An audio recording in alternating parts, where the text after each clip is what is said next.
Pre-invasion.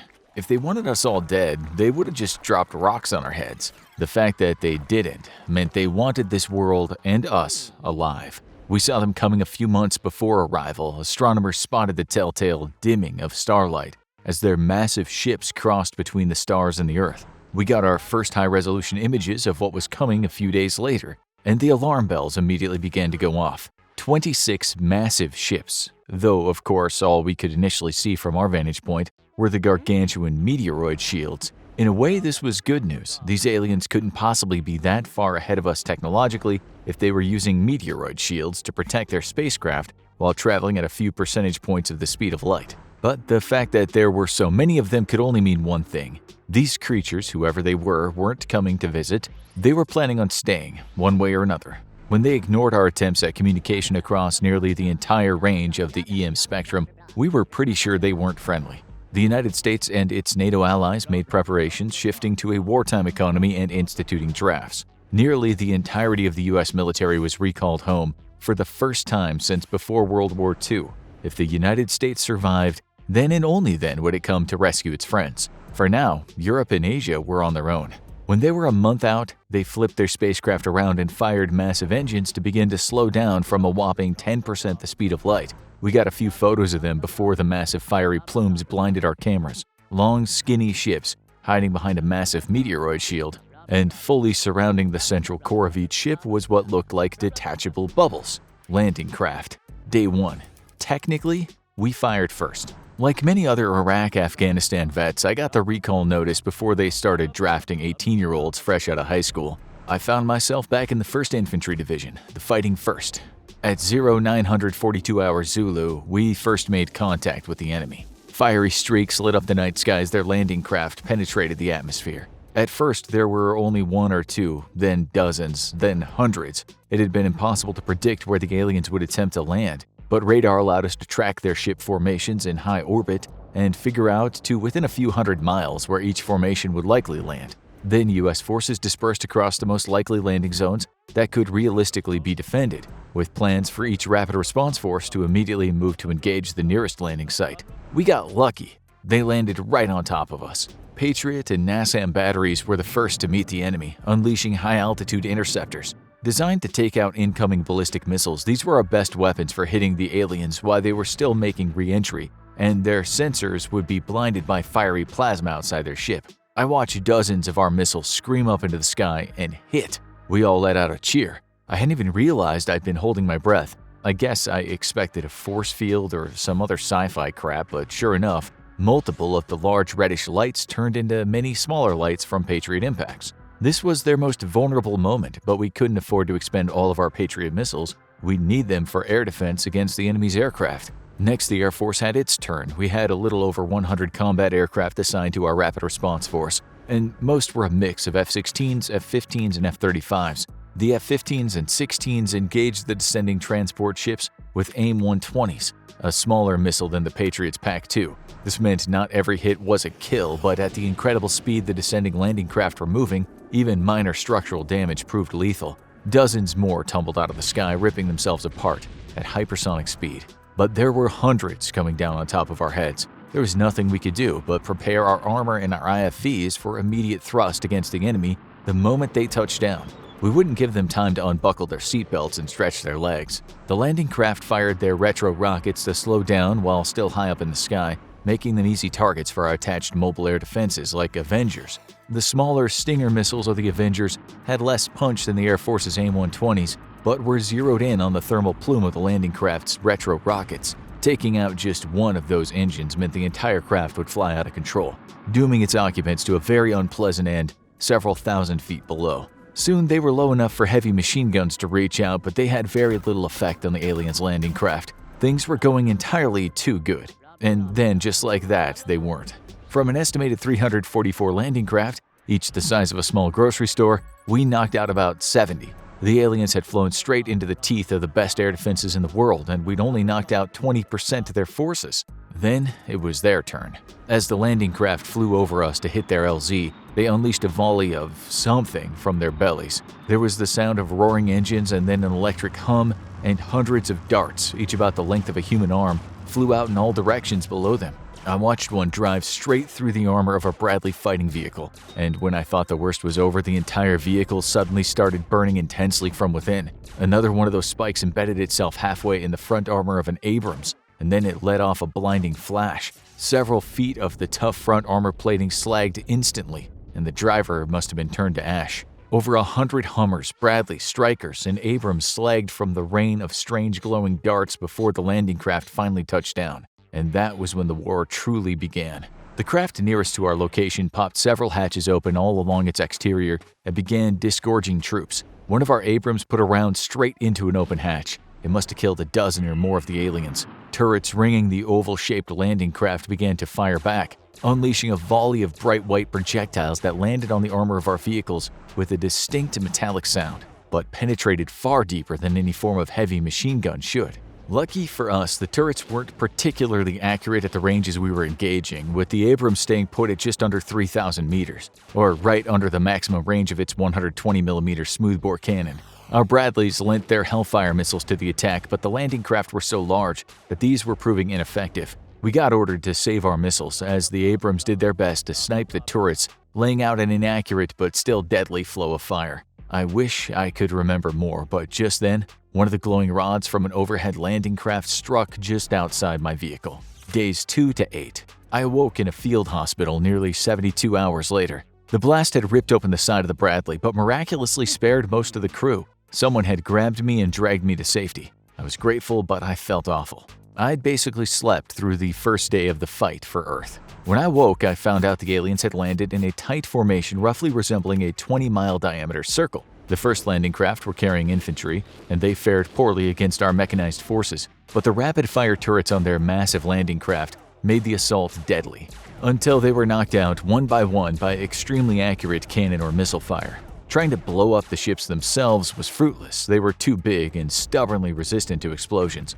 Whatever their tactical shortcomings, the aliens built their equipment tough. These turrets bought time for the armor to unload from the massive landing craft inside the makeshift perimeter, and then the greatest tank battle since Desert Storm raged across the face of the United States. I gathered a few things about the aliens from the recently wounded. First, we were calling them elves, from Tolkien's Lord of the Rings. They vaguely resembled traditional fantasy elves, with tall, spindly bodies and small faces with huge eyes that wrapped around their heads slightly.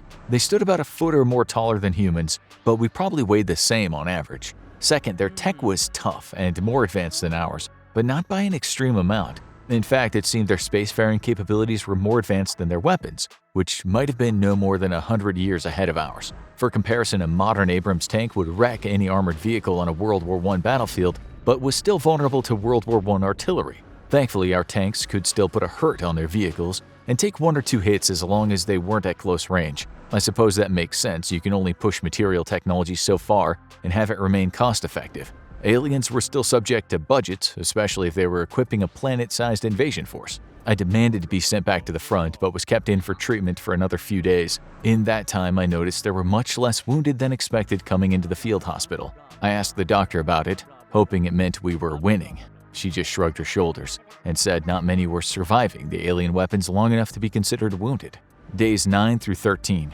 We were in retreat. The aliens had broken through our lines and were pushing deep into behind our lines. I couldn't remember the last time the U.S. Army had ordered a general retreat on this scale. As soldiers and medical staff rushed to transport what supplies and equipment could be rescued, an intelligence officer grabbed me and pulled me aside along with 5 others. He knew my name, which surprised me. Then I realized he'd read my service record. He knew I was a veteran who'd already seen combat not just against aliens, but in the hills and streets of Iraq and Afghanistan.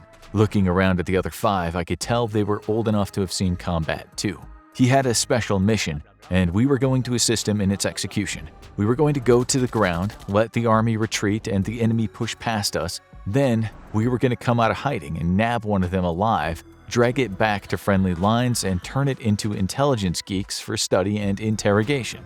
My eyes practically fell out of my head. Nab alive alien behind enemy lines. Wasn't this the stuff Special Operation Forces were for? Major Hubrak shook his head. Not this time. They were all already busy or dead. Mostly dead.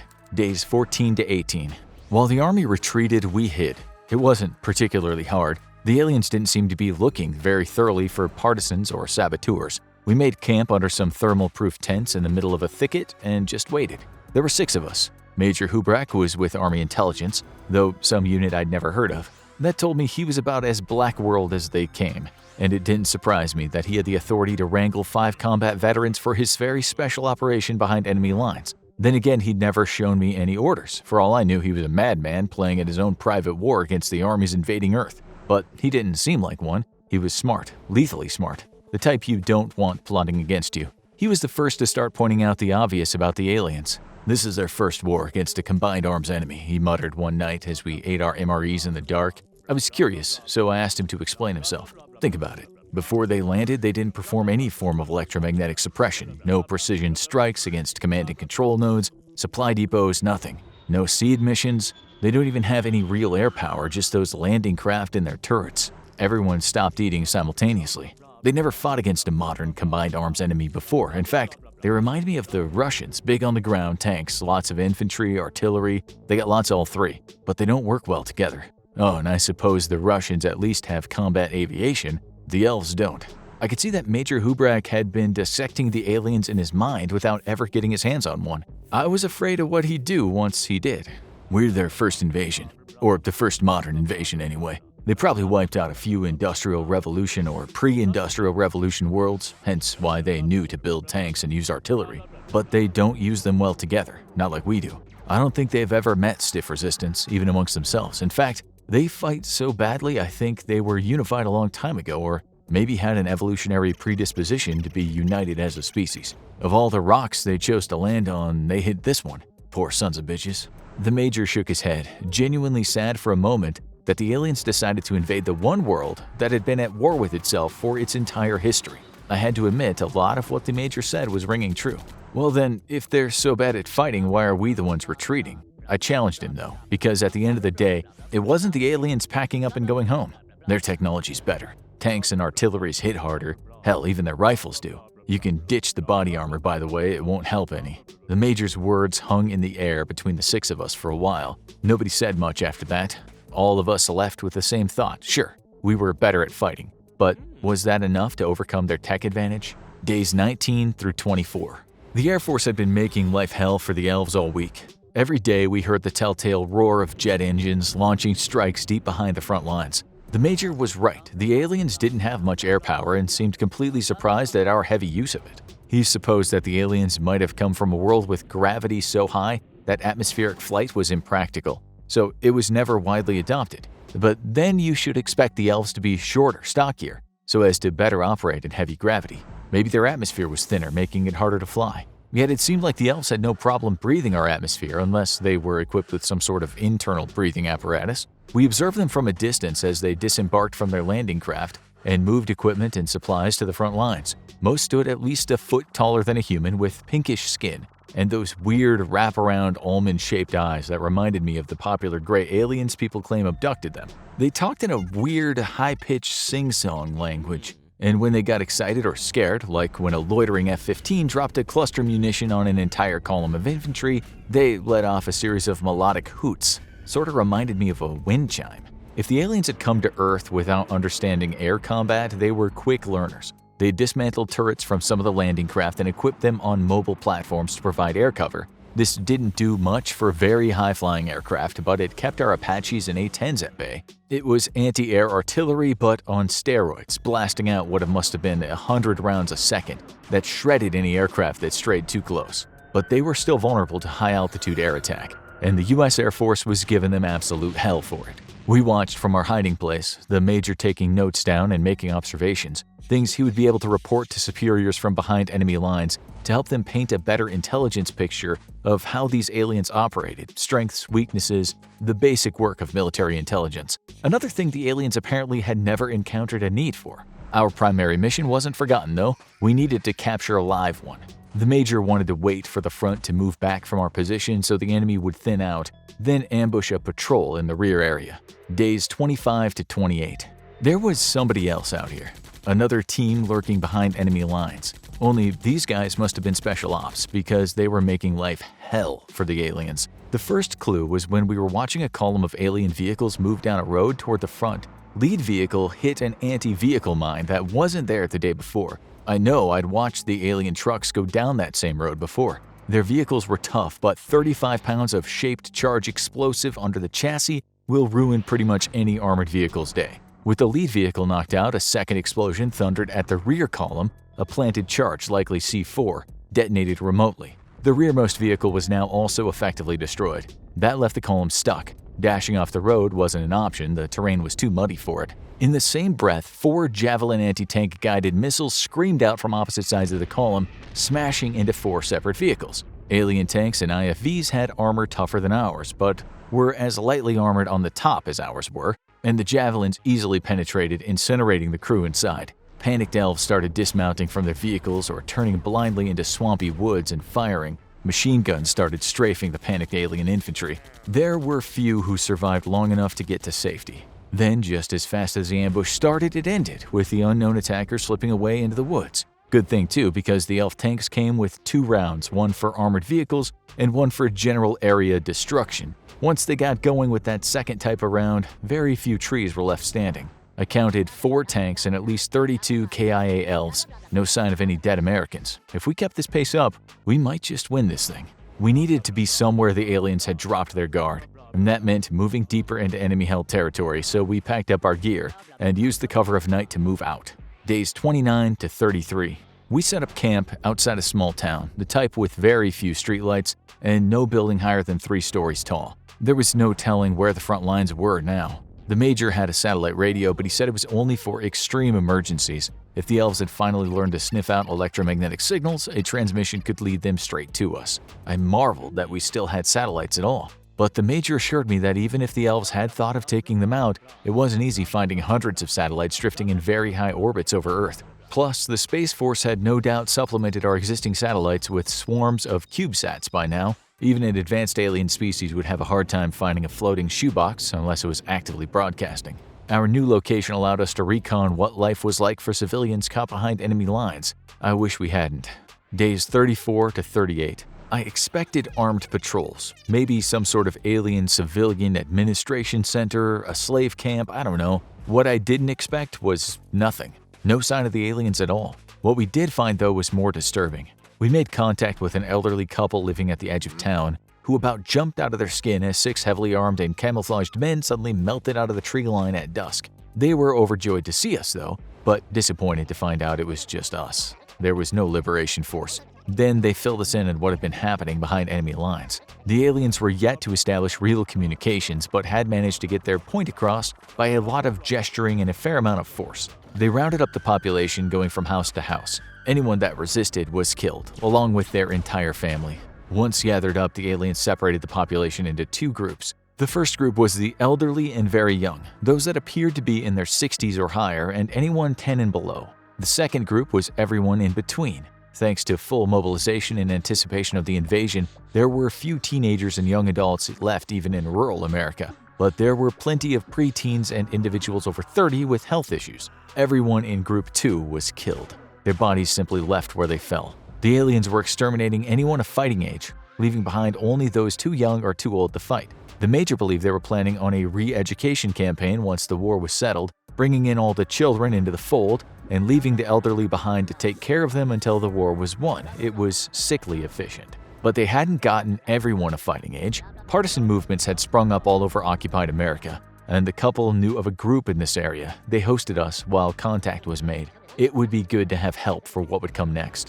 Days 39 to 44. They called themselves Wolverines, and I immediately liked this ragtag group of freedom fighters. Their leader, Jonathan Wood, was a veteran like me, but with a missing leg that technically disqualified him from the draft. He had one of those modern blade prosthetics though, and I think the army was in error because he moved like a ninja on that thing. Wood was a quiet, unassuming man, not particularly physically imposing, but I was told he was a crack shot and ice cool under pressure. He led a ragtag group of teenagers and older adults, numbering about 12, and had made it their job to make hell for the enemy in occupied territory. Thanks to them, we found out that the aliens sent a regular supply convoy through this town. At first, the convoys had very little protection, making them easy prey for the Wolverines, but the aliens were proving quick learners, and we were giving them very hard lessons. Each convoy was now heavily protected, but Wood was confident we could destroy it and take our prisoner. It was a perfect opportunity, so we spent several days training and rehearsing our attack. The Major led us to a hidden supply cache of weapons and ammunition. Apparently, the military had left thousands of these all across America, so the fight could continue behind enemy lines. It was a page straight out of Germany's World War II playbook. They too had left behind hidden supply caches so that partisan fighters could rise up and strike the invading Soviets from the rear. Days 45 through 49. We'd started calling ourselves Hubrak's half dozen, though technically we were only 5 plus the Major. Of the 5, I was closest to Kershane and Marks. Both had been drafted during the initial round and were present on day 0 when the aliens made landfall. Both had kept their cool and impressed the Major enough that he must have taken note, as he snatched them up before grabbing me at the field hospital. I doubt our ragtag group had been his first choice, but the Major seemed to have done his homework. Marks had a mind for tech. I think the Major picked him in case we got our hands on alien hardware, though we were under strict orders to not do anything that might damage it until we got it back to friendly lines. Kershane was the opposite. Instead of calm and quiet, he was a bit of a hothead, but still dependable. He was our designated heavy gunner, carrying his M240 Bravo machine gun, with Marks as his assistant gunner. The Major split us up into 2 teams of 3, with myself, Marks, and Kershane together. It was our team that observed when the war changed course for the first time. It was a cloudy night, the 3 of us wrapping up training with our assigned Wolverines. You could hear the distant roar of jet engines somewhere above, another B-52 strike behind enemy lines. For whatever reason, the aliens weren't able to shoot down from space, probably because they never imagined they'd have to. Instead, they learned to shoot up. A bright beam of blue light shot up into the sky from somewhere far away, and then there was a dull roar and a bright flash of orange light. The aliens had deployed some type of very high-energy laser system. Just like that, the Air Force was off the front lines. From then on, they'd only be launching standoff attack munitions from well past the range of these blue death beams. The air advantage we'd enjoyed just got nullified. But what was most chilling to me was just how quickly the aliens had adapted and deployed new technology. If we were going to win, we needed to do it fast. Day 50. When under ambush, the winning tactic is to turn into the ambush and assault through it. Remaining in the kill zone is only going to get you dead. This is not what the aliens did. A couple of bricks of C4 were enough to destroy the lead vehicle, some sort of heavy IFV. The heavy armor still allowed the elf infantry to dismount from the rear, though I only counted 8 out of 14 possible passengers. Didn't matter because they were cut down as Kershane opened up with the 240. A second explosion rung out from the second set of hidden C4, disabling the rear vehicle. 2 javelins reached out and smashed into the escort IFVs, but only one managed to kill. The other was disabled but still deadly, as we quickly found out when it turned its turret and opened fire on one of the javelin teams, shredding them with those weird glowing cannon rounds. Since we were in such close quarters, the javelins couldn't hit in top attack mode. At just over 80 yards, we could only hit them in direct attack mode, targeting the thinner side armor. A third javelin silenced the elf IFV, knocking the deadly turret out of the fight just a few seconds too late. The elf infantry carried weird, long, skinny rifles, which reminded me of the way they themselves were built. But what came out of them packed a wallop. Their rounds could punch through light cover, as many of our troops had found out the hard way, so you had to make sure you had something solid like brick or stone between you and them. They fired a lot faster than our rifles, but like their ship-mounted turrets, suffered from accuracy issues. The M4 has no such accuracy issues, and the US Army places a premium on marksmanship for its infantry. Even our partisan friends were proving to be crack shots. You'd have to be to survive a month behind enemy lines. The firefight was brief and furious, but we were supposed to take one alive. That meant getting up close and personal. I called out to one of the Wolverines and had him take over Mark's role feeding Kershane ammo, and the 2 of us dashed downstairs from the roof we'd been using as our base of fire. We had a pair of basic short-range walkie-talkies, and I sent the code word out to Major Hubrak, Geronimo. We were going in for a snatch and grab. A few moments later, the volume of fire from our side rose significantly. They were forcing the aliens to take cover and screen our approach. We dashed out a rear door and ran down a block of buildings to come out from behind them at the tail of the ambush kill zone. The rearmost IFV was here, a smoking wreck from the C4 booby trap, and I scanned for any wounded, with no luck as we rushed up behind it. The Wolverines and Kershane were doing a good job keeping the elves' heads down. We could see a group of them trying to return fire while taking cover, too preoccupied to see us rush up behind them. We scanned up and down the line of vehicles, counting 16 dead elves. The survivors seemed to be in 3 groups, and the one in front of us was separated by line of sight from the other 2. I radioed Major Hubrak, giving him a very brief synopsis of my plan. He sent back a simple affirmative. We kept our transmission short using lots of code words, just in case the aliens had learned to listen for our comms and were learning English. On the Major's order, a series of grenades exploded out of our line of sight and somewhere near the first and second group of elves. That was our signal, and Marks and I stepped out from behind cover, rifles at the ready. The aliens' entire focus was on the heavy fire they were receiving from the rooftops, but at the last moment one of them must have turned around to reload his weapon or something, because he spotted Marks and I and started hooting out in that strange melodic way. It was too late.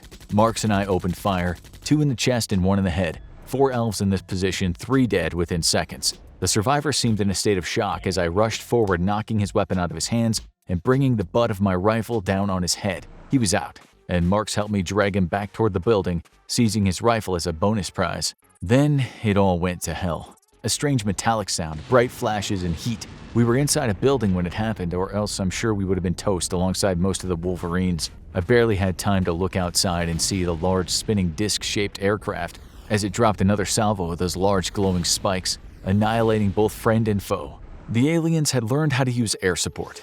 Maybe not expertly, but they killed a lot more of ours than their own. Days 51 to 56. Of our original squad, only Major Holbrook, myself, Marks, and Crashane remained. Wood and a handful of Wolverines lived, most of them injured.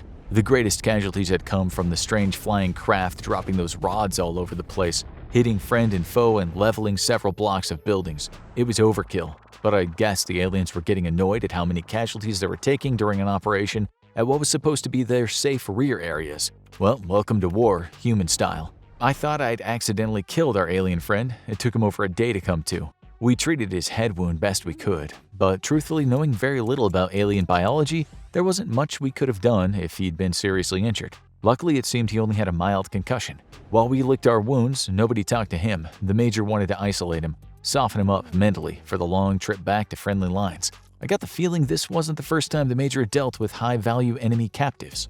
Days 57 to 60. We offered for Wood to join us on our journey back to the front. Maybe the army didn't want him before because of his leg, but he'd more than proven his worth. Besides, something told me the US Army was currently experiencing severe manpower shortages. Reluctantly, he agreed. There weren't enough healthy Wolverines to continue operating behind enemy lines. It would be safer for them to cease activities here anyway. If the elves were willing to inflict that much collateral damage as a fire support mission, what would they do to local civilians in retaliation to more raids? Gathering our prisoner, we left for the long march back to friendly lines. Days 61 to 63.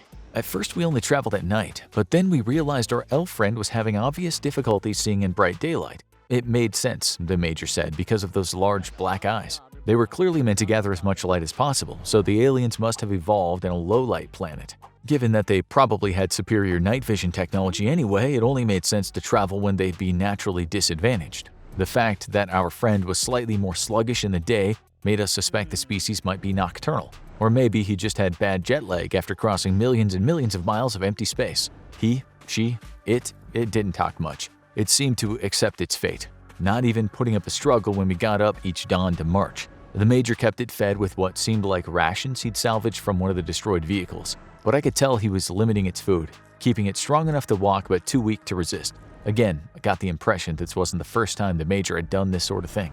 Days 64 to 69.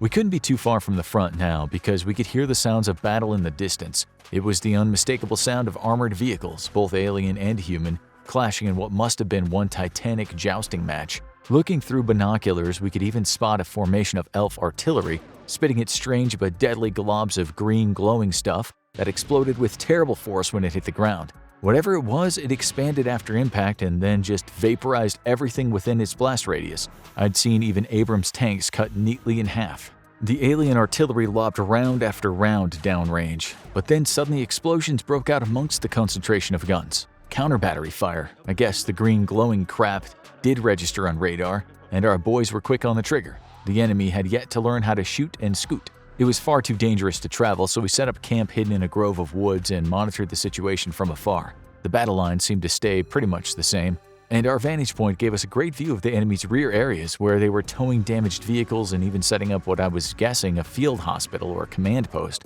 I was itching to get on the radio so we could broadcast their coordinates, but the Major vigorously refused. The elves could track our signal, and bringing this one back alive was more important than 1 or 2 fire missions. 3 days after setting up camp to wait for the battle to end, the elves set up new artillery, this time further back from the front and closer to us. This time it got eradicated by long-range cruise missile strikes. The aliens were learning very hard lessons, and it seemed like no matter how much of their equipment was destroyed, it just kept on coming. They'd have to run out eventually, right? Days 70 to 73. The battle finally ended, and I don't think we were on the winning side given the fact that a steady stream of elf vehicles and troops was slowly moving toward the former sounds of battle. Another retreat by US forces with the aliens moving troops up to secure newly taken territory. The Major tried to cheer us up. The US was trading territory for time, he said, overextending the enemy by waging a slow fighting retreat. It made sense, and I hoped he was right, and we weren't an actual full-blown retreat. We kept our friend gagged while enemy troops were near, though he never showed any sign of wanting to escape or call out for help. Major Holbrook suspected that this species was unified to the point of utter codependency. Humans are naturally independent, occasionally working together. The elves seem to be the exact opposite, naturally dependent and occasionally working alone. Explains why they never learned how to wage war on their own planet. With the battle ended, we set out again but detoured far to the east so as to avoid what must have been a former front, now swarming with elf supply and logistics troops. Our best chance was to slip through a crack in the front lines and hopefully not get shot down by our own guys while doing it. Days 74 to 79. I think I've learned the words for bathroom break and food in elf speak. Well, it'd be more accurate to call them sounds instead of words, because it seems like the entire elf language is a mix of melodic sounds that reminded me of wind chimes and whale songs. The shorter the sound, the more urgent the meaning seemed to be. How the hell were we going to decipher this language and ever communicate was well beyond me. We avoided population centers on our way to cross the front, and I was glad to. I knew what was waiting in those freshly occupied cities and towns, the corpses of anyone young enough to fight, and then a ghost town full of elderly and very young. It was unsettling to an extreme degree, and I wondered why the elves didn't simply kill everyone off. What did they want humans alive for? Why did they even invade our planet with all that real estate available in the galaxy? I'd eventually find out why, and once again I wish I'd never had. Days 80 to 82. We ran into an enemy patrol completely by accident, and maybe we'd become too complacent. The elves didn't seem to leave the main roads and thoroughfares much, and we'd never seen sign of them deep in the woods that we were using to cover our travel. More than likely, though, we were just tired, physically and emotionally exhausted, as we contemplated the fate of not just our nation, but our world. Our two groups nearly ran head-on into each other as we both turned a corner at the same time on the heavily forested dirt road. The lead alien gave a soft hoot of surprise as he nearly collided with Major Holbrook, who was taking point. Our two groups stood still for a moment in utter shock. Our captive gave off what sounded like an inquisitive hoot. But the Major didn't freeze like the rest of us did. His instincts kicked in, immediately disarming the lead elf and sending an elbow into his solar plexus, or whatever the aliens had in place of a solar plexus. Human martial arts had yet to adapt to alien physiology, but the attack worked as the alien crumpled at the Major's feet, gasping for breath. The rest of us then raised our rifles and started firing nearly blank range at each other. Marks went down in a hail of alien gunfire, and with an enraged roar, Crochet unloaded into them. His heavy 240 had gotten slagged by the alien aircraft during the ambush, and he opted to travel instead with an older but much lighter M249 light machine gun. His 249 barked out 5.56mm rounds at a rate of 200 rounds a minute, all of them at terrifyingly close range. Accuracy was shit as he hip-fired the weapon, but then again his targets were literally feet in front of him. 4 of the aliens were cut down, with the Major narrowly avoiding being hit himself. I turned my attention on the 5th surviving alien who had dove for cover in the tree line, popping off several rounds as I plunged in after him. The brush was thick. I couldn't let him get away and let his buddies know we were out here. As I crashed past a thick bush, the elf nearly took my head off with a large, thin blade. I ducked under it by instinct and raised my rifle, and nothing. Misfire. The alien lunged again, and I managed to stop his downward thrust into my chest by grabbing onto the hilt of his weapon. Despite being thin and lanky, the elf was surprisingly strong, but obviously lacking self-defense skills. I grabbed his wrist and swept his legs out from underneath him, tumbling him to the ground. With a quick jerk, I heard the satisfying snapping sound of a wrist breaking, causing him to drop his blade and give off a series of low moans. Then I grabbed my own knife, put a knee in his chest, and stopped. What now? I'd never killed in close quarters before, and even if this was an alien, it was still a living being. Killing someone through a rifle scope or even iron sights is one thing, but this felt like murder. The Major and Wood came crashing through the woods. I could hear Crochet howling in fury somewhere on the road behind them. Wood carried our prisoner in tow. "What do I do with this one?" I asked the Major. His answer was brief and decisive. With one smooth motion, he whipped out his sidearm and put a round through the alien's forehead. Can't bring another one with us. Too much risk. Days 83 to 87. Khorshane wasn't the same after Mark's death. The two had been polar opposites. Mark's quiet and reserved, Khorshane loud and fiery, but they developed a pretty solid bond. I worried about the way he was handling his grief. I also worried he'd snap our captive's neck one night while we made camp. Our elf friend too seemed changed after the firefight in the woods. He'd been cooperative the entire time, or at least non-resistant. Now he just seemed defeated. His shoulders noticeably slumped as we walked along. Maybe we killed someone he knew. Maybe he wasn't even a real soldier, just some supply grunt that had been given a gun and told to help protect his convoy. Or maybe he had an idea of the fate that awaited him once we crossed the front and had seen his last chance for salvation come and go. I was surprised to find myself pitying the strange pinkish alien. After traveling with the Major for 3 months, I knew that whatever awaited him could not be good. One part of my brain said we had a war to win, at any cost. It was literally the survival of the species at stake. The other part of me, the part that used to look up at the night sky and wonder instead of terror, wondered just what made us humans to begin with. Were we risking losing that just to win? If we were willing to do the horrible things I was sure was coming to this elf, did we deserve to survive? Days 88 to 91. We must have crossed the front without even realizing it because we were found by our own people. I nearly opened fire by reflex when the recon squad of Marines seemed to materialize from out of the bushes ahead of us and around us. The aliens had been trying to infiltrate behind enemy lines the way we did. They just weren't any good at it. The Marines guided us at a fast clip through secret forest paths to a small clearing. 15 minutes later, a Black Hawk came flying in very low and very fast. The Marines yelling at us to hurry up and load in. The chopper would loiter for only 30 seconds and definitely leave without us on it if we weren't on board by then. Seems the aliens had gotten a lot better at targeting aircraft even across the front lines. Flying at dizzying speeds at what I swear was only inches above the treetops, I found myself breathing a sigh of relief, the first one in nearly 3 months.